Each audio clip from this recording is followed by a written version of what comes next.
Guys, welcome to my end of October update on my reef tank. Just wanted to show you a couple things going on. I'm going to do this as a short, unedited version, just so I can get this out to you guys. But essentially, just came down here because my Apex had told me that the power to my middle of my 3 EV8s had gone out. I have an warning or an alarm set up. What happens is the GFI in here is tripping. I had a problem. As you can see, I'm only using 2 of these 3 Kessel lights because this one kept tripping the GFI. And I had my return pump down here on that GFI. So when that GFI would trip, all the water would drain here and nothing would come back. So obviously, water would go up the tank, overflow, and get all over the floor. And this light, for some reason, every time it was coming on, was tripping the GFI. Now, again, the GFI tripped, and both of these lights are both hooked up to it.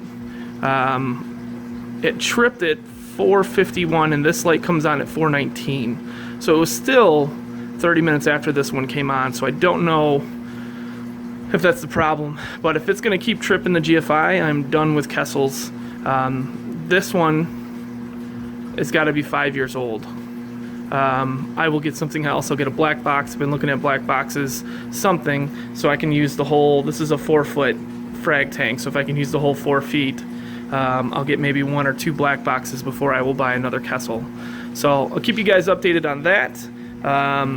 One thing I'm going to do is I'm going to create a rule that when or if the breaker boxes ever trip or there's no power to these EB8s, that the protein skimmers will shut off, because the protein skimmers are plugged into this one, which did not lose power. When the breaker tripped, this pump stopped working, and then my water level kept rising and rising and rising, which made my skimmers overflow. I just cleaned these yesterday, so luckily there was not a huge bunch of thick skimmate that went back into the tank, but everything overflowed. As you can see, there's a bunch of bubbles that eventually will dissipate, but I will create a rule and make sure, anytime I create a rule with the Apex, I want to make sure everything's still operating as normal. But if I ever lose power to any of these EV8s again, the protein skimmers are going to shut off. I would much rather have them shut off than overflow and leak a bunch of skimmate right back into the sump. So yesterday I did a huge deep cleaning, about 100-gallon water change of the refugium. The lights are not on right now, but I basically cleaned as much as I could up. There's still a little bit of cyanobacteria and stuff on the sand, but I'm going to try to find a way to get a little bit more flow down here, and hopefully the flow will keep those particulates suspended, and of course that will stop the cyanobacteria. The main display is relatively algae free. I definitely do not see any cyanobacteria in the main display, and I'm thinking this refugium, really the only flow that comes in is at the top here. And then I do have a pump when the light comes on. I have a pump right here. I think that's about 1,500 gallons per hour. So it's not stagnant water, but it's not getting a tremendous amount of flow. But do you really need a tremendous amount of flow through your refugium? I don't know. I do know that I'm getting a bunch of cyanobacteria on the sand, so I'm going to do something. I have 2 extra MP40s right now.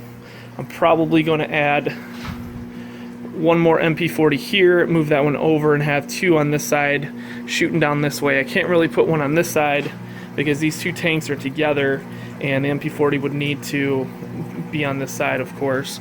I could put it on the back, so I might put one on the back and shoot flow this way, and then put one shooting flow that way. I could do that, I'm not sure. Right now I think the 2 would probably work fine, and then I'll have a third one left over because I took the 2 off of the display. So I'm thinking maybe I'll put one down here.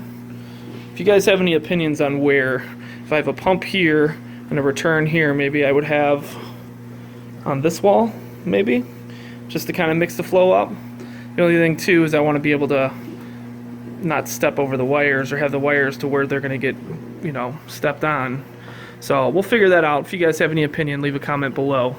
Lastly, tried to show this in a live stream last night, but I got 2 new fish which are now in quarantine, and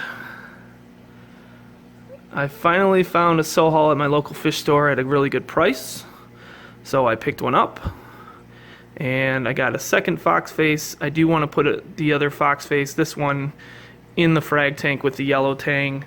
There is a yellow tang in the frag tank, which is about a 90-gallon frag tank, but I want another fish in there that's going to be a worker, that's going to help clean, but another fish that maybe is going to have the yellow tang not be so skittish. He hides for me all day long. Anytime I come around, he does swim around and pick and eat algae off the algae clip, and he'll eat pellets, he'll eat anything I feed, except for he's still deathly scared of me, which I'm thinking is because he's alone. So I'm going to add another fish to the frag tank here. So we're going to put these guys through quarantine. I may add a third fish. One fish I really do want is I want a leopard wrasse. I had one that I'd bought from Live Aquaria. It was super small. It died within like 2 days of coming, but it was like really, really small. And obviously I know that they starve those fish most of the time a couple days before they ship. So a small fish like that, it's really tough. So I want to find one that's, you know, maybe 2 or 3 inches long that would probably do a little bit better. It's already been established or eating a little bit more. So I'm going to go upstairs and we're going to show you the main display, and then we'll end this update.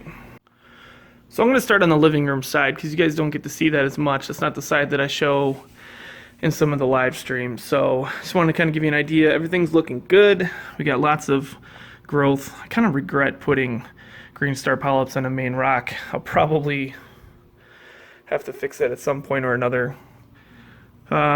So this coral I've had for 2 years. And it's obviously been plating and growing out wider. It is supposed to be a branching acro, except I think it's finally hit the point where maybe it's got a big enough base and it's going to start growing up. Because to me, some of these ends look like they're now going to start going vertical. So it's really pretty as far as the coloration of the coral. Even the growth around the edges is just like a blue, especially when the blues are on, but I can see it now. This camera's probably not going to pick it up as well, but everybody else is doing good. This plate coral is continuing to grow. The Setosa is doing well. This monopore is doing well. To me, I think it's going to start growing upwards. I did have a little bit of a die-off on this chalice, but that is completely healed.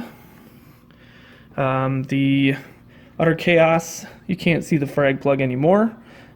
Is going all over the rock. Clam is doing well. I might move it.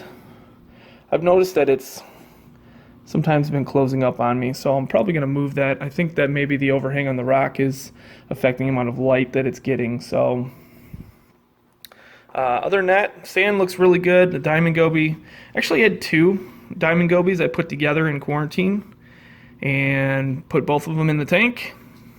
And for some reason, I've never seen 2 at once. I've only seen this one, which I think is the same one. I have not seen the other one, so I don't know what happened with the other one. I actually even thought that they were a mated pair because I put them in quarantine together.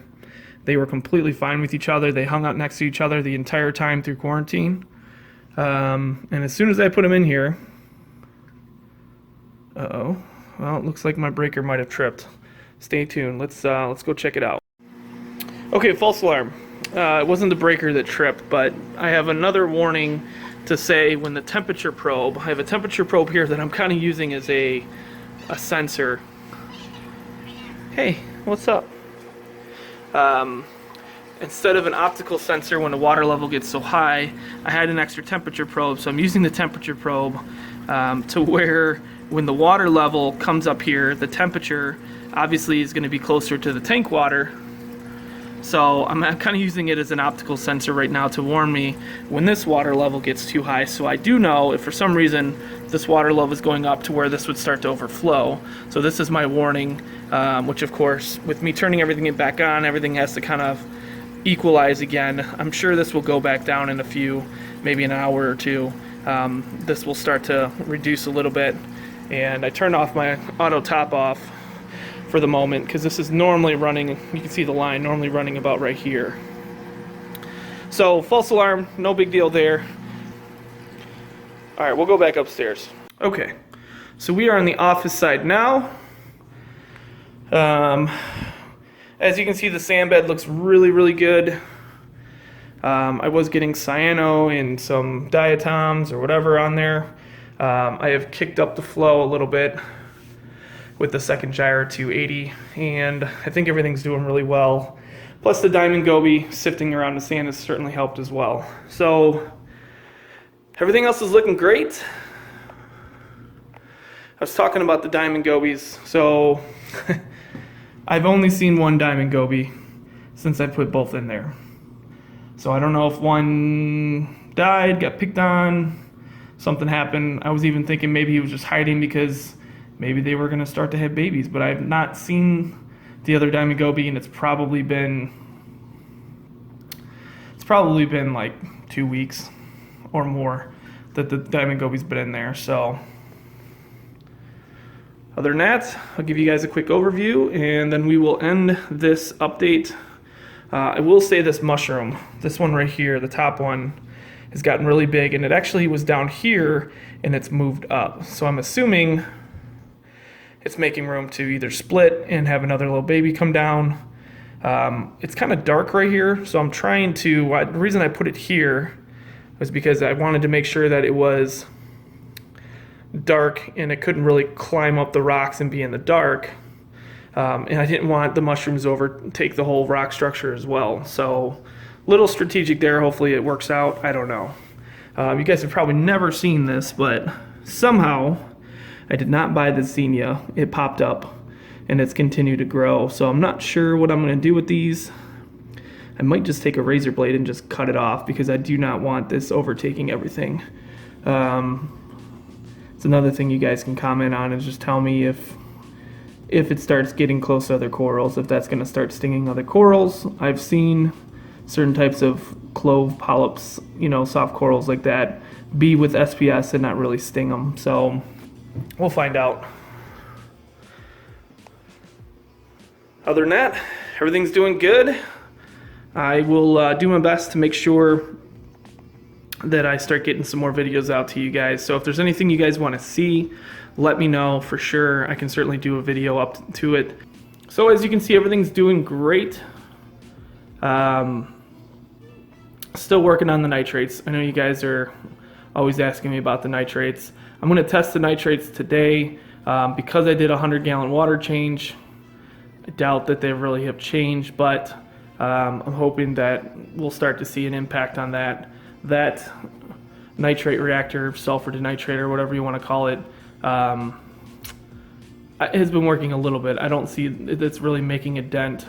I'm trying to turn up the flow to have a greater impact over the water volume, because a drop every 5 seconds or every few seconds is really not that significant of a water volume over a period of time. So doing whatever I can to, you know, try to obviously have a greater impact.